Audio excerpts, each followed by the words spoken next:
سرکار غریب نواز کیسی آزمائشوں سے گزرے، آئیے تھوڑا سا جائزہ لیتے ہیں اور پھر دیکھتے ہیں کہ نفرتوں کے ماحول میں سرکار غریب نواز رضی اللہ تعالیٰ عنہ نے کس طریقے کی زندگی گزاری اس ہندوستان کے اندر، اور پھر آگے نتیجہ کیا نکلا۔ ہمیں آئیڈیل بنانے کی ضرورت ہے اس ملک و ہندوستان میں۔ سرکار غریب نواز کو ایک فقیر مرد درویش مسجد نبوی شریف میں بیٹھ کر حدیث کا درس دیتا ہے، اس کا نام محمد حسن ہے۔ ایک فقیر مرد درویش اپنی طریقت اور تصوف کی تعلیم مکمل ہو جانے کی بنیاد پہ، پیر و مرشد کے منازل طے کرا دینے کی بنیاد پر مسجد نبوی کا مدرس بن جاتا ہے۔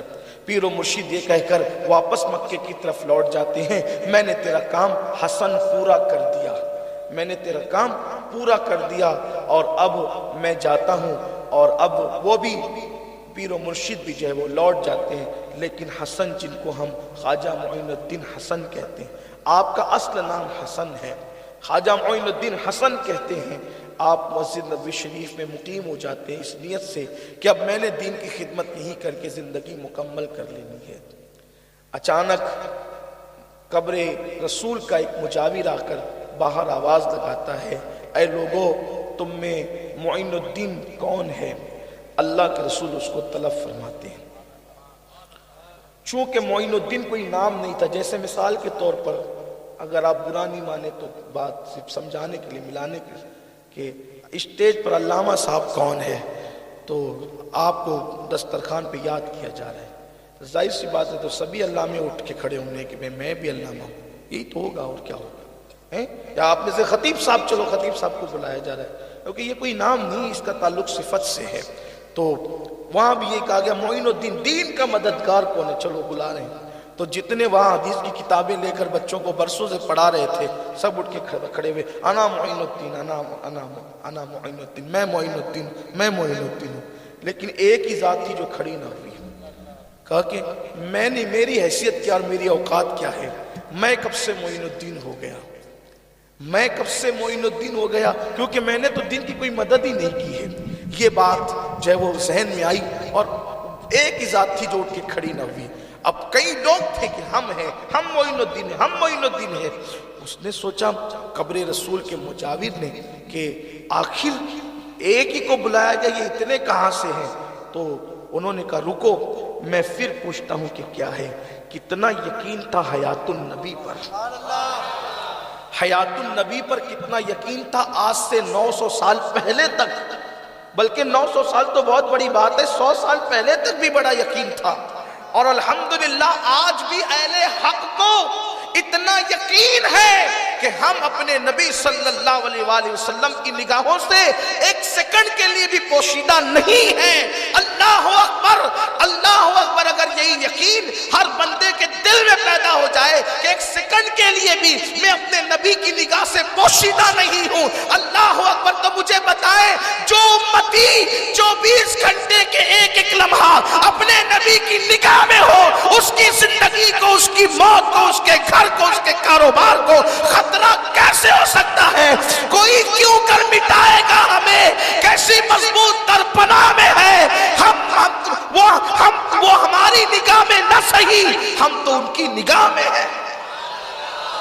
وہ ہماری نگاہ میں نہ صحیح، ہم تو ان کی نگاہ میں ہیں، ہم تو ان کی، جو حضور کی نگاہ میں ہو اس کا۔ ارے جب حضور کی نگاہ میں آنے والے کا عذاب کے فرشتے کچھ نہیں بگاڑ سکتے، ڈھونڈا ہی کریں صدر قیامت کے سپاہی، وہ کس کو ملے جو تیرے دامن میں چھپا۔ لیکن بات بس اتنی ہے کہ کوئی ان کی نگاہ میں آ جائے۔ کہنا چاہتا ہوں کہ کتنا یقین تھا، کہا کہ کس کو بلایا تھا؟ معین الدین حسن چشتی کو۔ آئے، روتے ہوئے آئے حضرت غریب نواز، پھر جب نام ہی آ گیا تو اٹھ کر آئے اور پھر کہتے ہیں بابا قطب سے یہ بات بیان کی کہ میں تو یہ سوچ رہا تھا کہ جاؤں گا تو مزار مصطفیٰ کو دیکھوں گا، لیکن جب میں گیا تو میں نے جلوہ مصطفیٰ کو دیکھا۔ حضور نے سینے لگا کے کہا معین الدین تم کو ہندوستان جانا ہے، یہاں رہ کے کیا کرو گے؟ ہندوستان جانا ہے۔ تو فرماتے میں نے ہندوستان کا نام تو سنا تھا، کبھی گیا نہیں تھا۔ میں نے عرض کی یا رسول اللہ میں کیسے جاؤں گا ہندوستان، مجھے پتہ ہی نہیں ہے ہندوستان۔ تو دو تاریخی روایات ملتی ہیں، میں تاریخ کی بات کر رہا ہوں، تاریخ کے مختلف انداز ہوتے ہیں کہ کسی مورخ نے لکھا کہ حضور نے انار میں ہندوستان کا نقشہ بتایا، اور کسی مورخ نے لکھا کہ اپنی ہتھیلی پہ بتایا۔ کیونکہ بات میرے ملک کی ہے یا ہمارے بزرگوں کی بات ہوتی ہے یا جن سے ہم پیار کرتے ہیں ان کی بات ہوتی ہے، تو میری کوشش یہ ہوتی ہے کہ جو پیاری بات ہو نا، اعلیٰ سے اعلیٰ بات ہو، وہ پیش کروں۔ انار میں بھی نقشہ دکھانا بڑی بات تھی، لیکن حضور کی ہتھیلی پر، دست مصطفیٰ پر حضور علیہ السلام نے ہندوستان کا نقشہ دیا کہ ہندوستان یہ ہے اور تمہیں یہاں جانا ہے، اور تمہیں رکنا اجمیر میں ہے، یعنی رکنے کی نشاندہی بھی فرمائی۔ غریب نواز نے یہ تو نہیں کہا یا رسول اللہ آپ کبھی نہیں گئے، آپ کو اجمیر کیسے پتا چلا؟ کیونکہ جانتے تھے جو مکین لامکاں ہے، جو لامکاں تک جاتا ہے بغیر کسی راہبر کے، جبریل واللہ تاللہ باللہ جبریل شب معراج میں راہبر نہیں بن کر آئے بلکہ خادم بن کر آئے، اس لیے کہ جو راہبر ہوتا ہے وہ منزل تک پہنچاتا ہے، اور جس کی منزل پتہ ہی نہ ہو تو اللہ اکبر، جس کو منزل پتہ نہ ہو وہ راہبر کیسے ہو سکتا ہے؟ منزل تو سفر کرنے والے مصطفیٰ جان رحمت کو پتہ تھی، جبریل تو خادم بن کے آئے تھے، اور خادم کا حال یہ ہوتا ہے جہاں تک چاہا رکھا اور جہاں سے چاہ چھوڑ کے آگے بڑھ گئے۔ اگر ممبئی سے کوئی پیر صاحب چلے احمد آباد کے لیے تو کہا کہ چلو فلاں مرید کو اپنے کرم سے ممبئی سے سورت تک بٹھا لیا، پھر سورت سے کسی کو اٹھا کر بھروچ تک بٹھا لیا، اور پھر بھروچ سے کسی کو اٹھا کر چاہے وہ احمد آباد تک، یا پھر کہا کہ نہیں یار چھوڑو اب ہم اپنے گھر خود جائیں گے، بلا تمثیل، سمجھانے کے لیے ملانے کے لیے نہیں۔ جبریل آئے تھے نا باراتی بن کر، اقصیٰ تک گئے، پہلے آسمان دوسرے آسمان، میرے عزیز ایسے خادم بن کر آئے تھے کہ جس دروازے سے وہ روزانہ آتے جاتے تھے وہ دروازہ بھی انہوں نے استعمال نہیں کیا۔ ہاں، جو ایک الگ دروازہ تھا، کیونکہ آسمان میں کئی دروازے، اور قدرت کو کیا یکتائی منظور ہے اپنے محبوب کی، کیا شان یکتائی منظور ہے۔ دستک دی جبریل نے، دروازہ کھولنے والا کون تھا؟ کوئی فرشتہ ہی تھا نا، کون تھا؟ کون تھا بھائی؟ فرشتہ تھا۔ پوچھا کون کا؟ جبریل۔ سردار کا نام سننا تھا تو کیا کرنا تھا؟ کھول دینا تھا نا۔ صدر مدرس مدرسے میں آگے کہا بیٹے دروازہ کھولو، تو کہا کون ہے؟ کہا صدر مدرس ہوں یا مدرسے کا چیف ٹرسٹی ہوں، تو کھول دینا چاہیے دروازہ۔ کہا کوئی ساتھ میں اور بھی ہے؟ ارے سردار کا نام سن کے دروازہ کھلنا تھا، کھلا نہیں۔ کہ کوئی اور بھی ہے؟ کہا ہاں حضور ہے محمد الرسول اللہ۔ پھر سوال ہوا آئے ہیں کہ بلائے گئے ہیں؟ توجہ فرمائیں، اس حدیث کو لوگ پڑھتے وقت ڈنڈی مارتے، کا دیکھا حضور علیہ السلام کے بارے میں پوچھا جا رہا ہے آئے ہیں کہ بلائے گئے ہیں، تو مطلب پھر خود اپنی مرضی سے نکالتے، مطلب یہ کہ اگر نہیں بلائے گئے ہوتے تو دروازہ نہ کھلتا۔ ارے تو نادان ہے، اس طریقے کی بکواس تو کرتا ہے، تیرے دل میں عشق کی شمع نہیں۔ ہم عاشقوں سے پوچھ، فرشتہ اختیارات مصطفیٰ کو بیان کر رہا ہے، آئے ہیں کہ لا بلائے گئے ہیں، یعنی کہ بلانے میں ان کا اعزاز ہے، اور چاہے تو خود سے آ بھی سکتے ہیں، یہ اللہ نے ان کو اختیار دے رکھے۔ آئے ہیں کہ بلائے گئے ہیں، بلانے میں اعزاز ہے اور خود سے آنے میں اختیار ہے، دونوں طرف میرے نبی کی شان ہے۔ آئے ہیں کہ بلائے گئے، فرشتہ کوئی محال بات تو نہیں کرے گا نا، آئے ہیں کہ، تو جبریل نے کہا آج بلائے گئے، بلائے تو دروازہ کھول دیا گا۔ کیوں؟ جبریل سے اتنا پوچھنے کے بعد کیوں؟ اس لیے کہ جبریل کے لیے دروازے الگ تھے اور حضور کے لیے الگ۔ وہ دروازہ اسی وقت کھلا جب محبوب گئے، محبوب کے سوا پھر کسی کے لیے نہیں کھلا۔ بتایا جا رہا ہے پیارے تجھے اتنا پیار کرتے ہیں کہ تیرے لیے راستے بھی الگ بناتے ہیں، جس راہ سے تو آئے اس راہ سے کوئی اور نہ آ سکے، جس کے لیے رستوں میں یوں یکتائی ہو اس کے لیے مرتبوں میں کتنی یکتائی ہوگی۔ بیچارہ انسان کہتا ہے میں نبی کی طرح، ارے وہاں جبریل سے کہا جاتا ہے اللہ اکبر، جبریل سے کہا جاتا ہے خدمت کرو، اور اگر معراج میرا عنوان نہیں ہے لیکن میرے امام نے تو بڑی بات کہی، کہتے ہیں تھکے تھے روح الامی کے بازو، کہاں وہ دامن کہاں وہ پہلو، رکاب چھوٹی امید ٹوٹی نگاہ حسرت کے ولولے تھے۔ میں اس کی کوئی تشریح نہیں کروں گا کیونکہ آپ نے بار بار مجھ سے شاید اس کی تشریح سنی ہے، اور ویسے بھی امام کے اشعار کی تشریح میری کوئی اوقات ہی نہیں ہے، میں بہت چھوٹا سا آدمی ہوں۔ تو کہا تمہیں ہندوستان جانا، اجمیر میں قیام کرنا ہے، ہند جا کر تمہیں اجمیر میں قیام کرنا۔ انہوں نے کہا ٹھیک ہے، اور پھر انہوں نے تیاری کر لی اور نکلے۔ غریب نواز چھوٹے سے فقیروں کی ایک ٹولی لے کر، چھوٹی سی ٹولی تھی فقیروں کی، تنہا غریب نواز تھے اور کچھ فقراء۔ فقیر یہ نہیں، دراصل ہمارے یہاں اصطلاح بدل گئی ہے، فقیر بھیک مانگنے والے کو نہیں کہتے ہیں، فقیر جو کہتے ہیں وہ نوازنے والے کو کہتے ہیں، لیکن لوگوں نے اصطلاح بدلی ہے۔ بھکاری جو ہوتا ہے ہم نے اس کو فقیر کہنا شروع کیا، حالانکہ فقیر وہ ہوتا ہے جو یدے بیضا آستینوں میں لے کر بیٹھا ہوتا ہے۔ فقیر وہ ہوتا ہے جس کے سر پہ ہاتھ رکھ دیتا ہے تقدیر بدل جاتی ہے۔ ہاں، فقیر وہ ہوتا ہے جس کو دیکھ لیتا ہے اس کی تقدیر بدل دیتا ہے۔ فقیروں کی بڑی شان ہے، محمد کے فقیر، اللہ کے فقیر، ان فقیروں کی بڑی شان ہے۔ ان فقراء کا حال یہ ہے نا، یہ جو فقیر ہیں کسی بات پہ قسم اٹھا لیں تو اللہ ان کی قسم پوری کر دیتا ہے۔ یہ وہ فقیر لوگ ہیں جو بھیک نہیں مانگتے۔ دیکھیں نا کتنی چھوٹی سی ٹولی لے کر چلے تھے فقیروں کی۔ میں چیلنج کے ساتھ کہتا ہوں، کسی کے دروازے پہ ہاتھ پھیلا کر کھڑے ہوئے تو بتا دو۔ لیکن لوگوں نے اصطلاح بدلی ہے۔ اصطلاح دیکھو کتنا ہمارے ساتھ ظلم ہوا، اور ہم نے اصطلاح قبول بھی کر لیا، ہم نے اصطلاح قبول بھی کر لیا۔ کسی بکری کاٹنے والے کو لوگوں نے ملا کہہ دیا، بکری کاٹنے والے کو ملا کہہ دیا، ٹکلا بنانے والے کو جو ہے وہ خلیفہ کہہ دیا۔ یہ سازش ہے۔ ملا کیوں کہا؟ اس لیے کہ ملا علماء میں بڑی اعلیٰ ڈگری، مفتی کے اوپر کی بھی ڈگری کا نام تھا ملا۔ یہ ملا علی قاری، ملا جیون، یہ ملا۔ لیکن جو وہ ذلیل کرنے کے لیے ہمارے بزرگوں کو بکری کاٹنے والے کو ملا کہہ دیا، یہ ظلم کیا۔ پھر بعض بدبختوں نے خلفاء کی توہین کرنے کی بنیاد پہ حجاموں کو خلیفہ کہا تاکہ خلفاء کی بے ادبی ہو۔ لوگوں نے اس اصطلاح کو قبول کر لیا۔ تو ایسے ہی فقیر جو اصطلاح ہے، فقیر کا مطلب یہ ہے کہ اللہ اکبر، اگر ہلاکو کی فوج کو ایک کٹورے میں کوئی مقید کر سکتا ہے تو وہ اللہ کا فقیر ہے۔ یہ فقیروں کی شان ہے۔ تو فقیروں کی چھوٹی سی ٹولی لے کر کے چلے، ادھر چلے ادھر ہندوستان کے اندر جو ہے یہ غلغلہ ہو گیا، جادو کے ذریعے سے، علم نجوم کے ذریعے سے، فلاں فلاں جو بھی انہوں نے کرنا تھا کہ ایک فقیر آ رہا ہے، ایک فقیر آ رہا ہے۔ اچھا وہ بھی یہ کہتے تھے ایک فقیر آ رہا ہے، ایک فقیر آ رہا ہے۔ بولو فقیروں سے اتنے ڈرنے کی ضرورت کیا تھی؟ ایک فقیر آ رہا ہے، فقیر سے ڈرنے کی ضرورت کیا تھی؟ پتا تھا فقیر بھیک نہیں مانگتا، فقیر اتنا دیتا ہے کہ کافروں کو مومن بنا دیتا ہے، جے پال جوگی کو عبداللہ بیابانی بنا دیتا ہے۔ تو فقیر آ رہا ہے، اللہ کا فقیر آ رہا ہے، اور وہ آئے گا تو حکومت کا تختہ پلٹ دے گا۔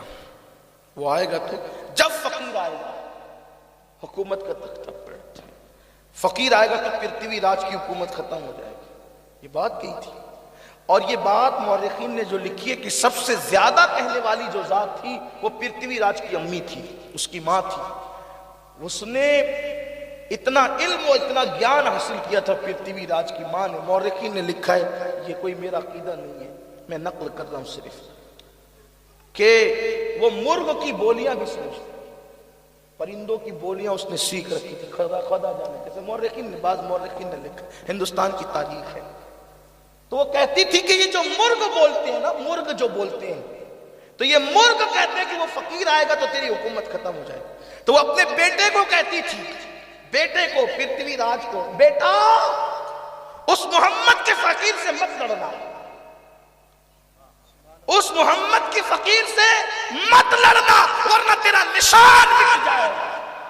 کاش کہ کوئی ماں آج بھی ایسی ہوتی جو کہتی کہ محمد کے فقیر سے مت لڑنا ورنہ تمہارا نشان مٹ جائے گا۔ نعرہ تکبیر، نعرہ تکبیر، نعرہ رسالت، نعرہ رسالت، جشن غریب نواز، سنی دعوت اسلامی، سید امین القادری صاحب، نعرہ تکبیر۔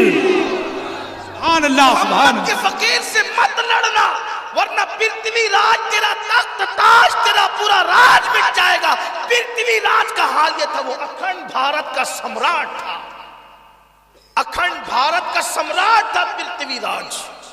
اور پھر اس نے ماں کے کہنے پر اس کی ماں نے اور جادوگروں نے حلیہ بھی بیان کیا، حلیے سے تصویریں بنائی، کہا یہ مسلمان کہیں بھی آئے نا اس کو قتل کر دینا، اس کو مار ڈالنا۔ سرکار غریب نواز ادھر نکلے اور ادھر چرچے ہو گئے کہ اس فقیر کو مت آنے دو، محمد کے فقیر کو، اس کو یا تو زندہ گرفتار کر ڈالو یا اس کو مار ڈالو۔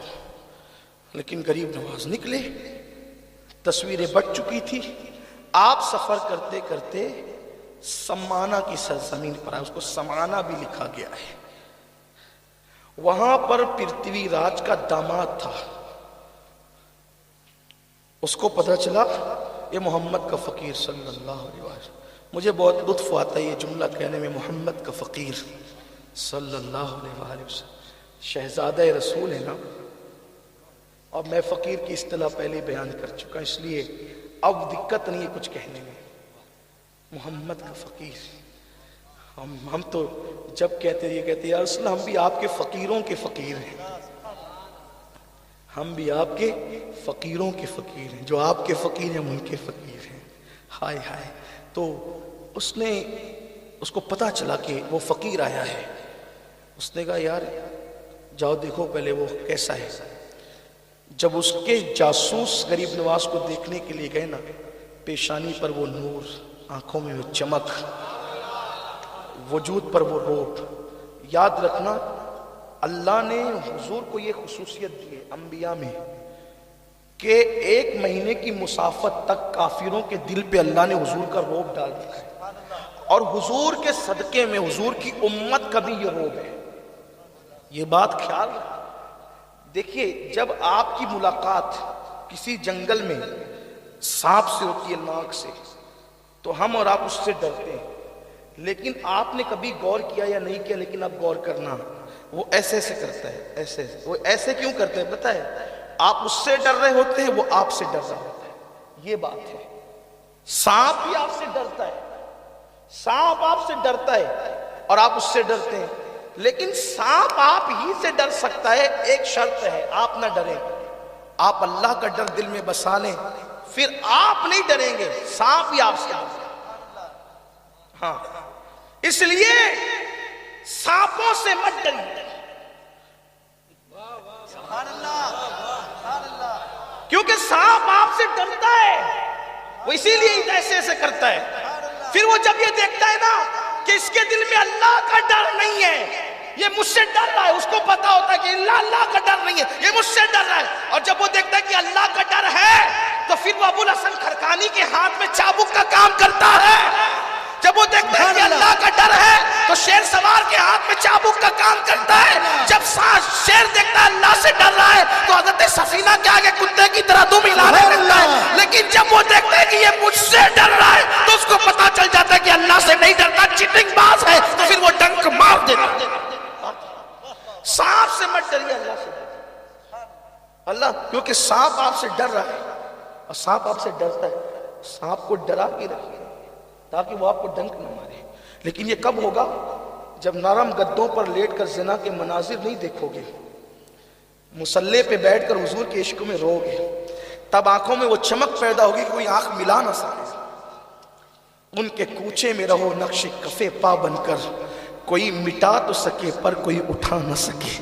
حضور سے نسبتیں اتنی مضبوط کر لو تو چہرہ دیکھا، غریب نواز کا چہرہ، تیری نسل پاک میں ہے بچہ بچہ نور کا، تو ہے عین نور تیرا سب گھرانہ نور کا۔ آگے کا وہ فقیر بڑا باروب ہے، مسلمانوں کا، مومنوں کا، اہل ایمان کا روب منکرین پر اب بھی ہے، لیکن کوئی مومن ہو۔ بے شمار واقعات اب ذہن میں آتے ہیں پیش کرنے کے لیے، جہاں کفر نے ہمیشہ گھٹنے ٹیکے، لیکن کوئی مومنانہ شان سے بات کرے۔ مومنہ، جو قوم بیچاری نماز کے لیے وقت نہ نکال سکے، اسے مومنانہ شان کیا نصیب ہوگی؟ جو 1 روپیے کے بدلے میں جھوٹ بولے اور ایمان کا سودا کرنے کے لیے تیار ہو جائے، اس قوم کو مومنانہ شان کب نصیب ہوگی؟ مومنوں کی شان تو یہ ہے کہ بیٹے کی گردن پہ چھری رکھتے ہیں یار کے لیے۔ یا تو مال اتنا پیارا ہو گیا، اتنا پیارا ہو گیا، اتنا پیارا ہو گیا کہ مال کے لیے سب بھول جائیں، اللہ کی جھوٹی قسم بھی کھا لیں۔ یہ حال ہے قوم کا۔ اللہ کی قسم میری خریدی اتنی مہنگی، تجھے مجبور کس نے کیا تھا کہ تو اللہ کی قسم کھا؟ اللہ کی قسم کے بدلے جھوٹ بول کے سودا بیچ رہے ہو۔ یہی ہوگا جو دنیا بھر میں ہو، بلکہ اگر سدھرو گے نہیں نا، اس سے زیادہ ہوگا۔ یہ تو چھوٹی موٹی باتیں ہیں، اگر نہیں سدھرو گے، نہ سدھرو گے، میں تھوڑی ترمیم کرتا ہوں اپنے ذوق کے مطابق اقبال کے شعر میں، نہ سدھرو گے تو مٹ جاؤ گے اے ہندی مسلمانوں، تمہاری داستان تک بھی نہ ہوگی داستان میں۔ توبہ کرو، پلٹو۔ چہرہ دیکھا تو روب طاری ہو گیا کہ اس فقیر کو ایسے قتل کرنا آسان نہیں ہے، اس کی دعوت کرو، دعوت کرو اس کی، اور اس کو زہر کھلاؤ۔ چمچوں نے کہا تھا کہ زہر کھلاؤ، کہا اچھا ٹھیک ہے، انشاءاللہ میں گجرات پھر آؤں گا، آتا جاتا رہتا ہوں، آگے کی گفتگو انشاءاللہ اس کے بعد کروں گا، بات اس پہ مکمل کرتا ہوں، وقت ہو گیا ہے، کل بھی انشاءاللہ پروگرام میں جانا ہے، کافی ٹائم ہو گیا ہے، تو دعوت کرو۔ پرتھوی راج کے داماد نے، جو سمانہ کا بادشاہ تھا، غریب نواز کی دعوت کی۔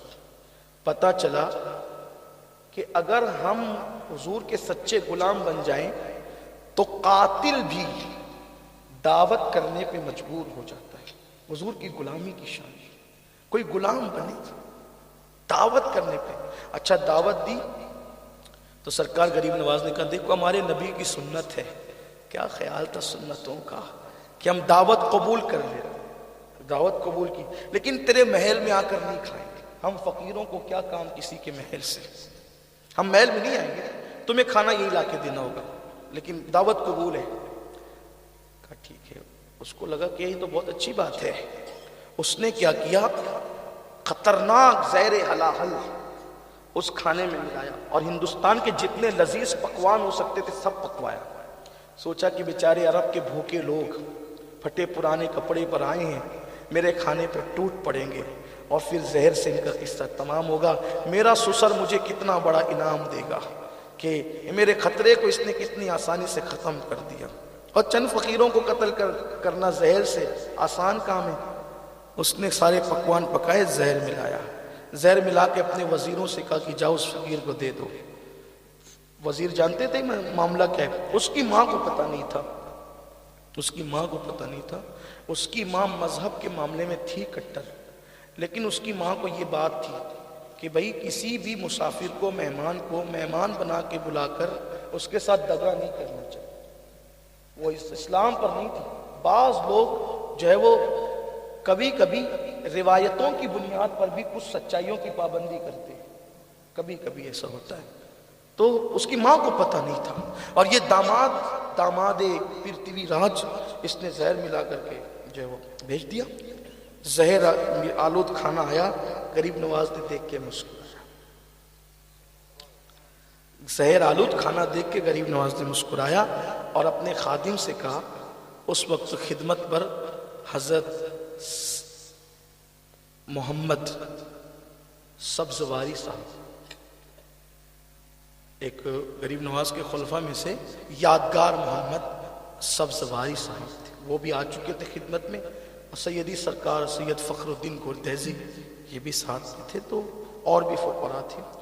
تو خادم سے کہا، جس سے بھی کہا، لیکن خادم سے کہا کہ اس میں تو زہر ہے کھانے میں، دیکھ کے کہا اس میں تو زہر ہے، اس لیے کہ اولیاء اللہ کی شان بیان کی ہے صاحب مثنوی نے کہ وہ تو لوح محفوظ پر نظر رکھے ہوتے ہیں، جو لوح محفوظ کو دے کے وہ کھانا نہ دے کے، یہ تو ہم لوگ ہیں کہ لوح محفوظ پر مریدوں کے سامنے چٹنگ بازیاں کرے کہ ہمیں بھی دکھ رہا ہے اور چاول کے نیچے کی بوٹیاں نظر نہ آئے، تو یہ ایک الگ عنوان ہے۔ میرے جیسے لوگ اگر اس طرح کی چیٹنگ بازی کریں تو اچھی بات نہیں. قوم جب بغیر چیٹنگ کے محبت کر رہی ہے تو چیٹنگ کرنے کی ضرورت کیا ہے؟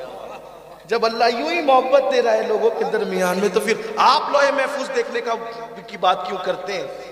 پیر کے ہماری جماعت کے بہت بڑے بزرگ کہتے ہیں کہ پیر کے نیچے کی زمین نظر نہیں آتی اور لوح محفوظ دیکھنے کی بات کرتے ہو. تو ہمیں جو نظر دیکھو اللہ نے جتنے مقدر میں جو لکھا ہے وہی ہوگا. زیادہ اڑنے کی بات نہ کریں آپ.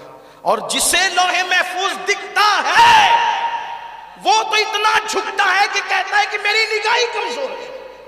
میں کیا دیکھوں؟ میں تو اپنے آپ کو بھی دیکھ نہ سکا تو میں لوح محفوظ کیا دیکھوں؟ جو پیور لوگ ہیں وہ باتیں کم کرتے ہیں کام زیادہ کرتے ہیں، اس لیے کہ بھرا ہوا گھڑا ہمیشہ خاموش رہتا ہے اور آدھا ادھورا گھڑا چھلکتا رہتا ہے، بجتا رہتا ہے. جو سمندر ہے وہ خاموش رہا کرتے ہیں اور گھڑے خالی خوب بجا کرتے ہیں. اس لیے بجو مت، بجنا خالی پن کی علامت ہے.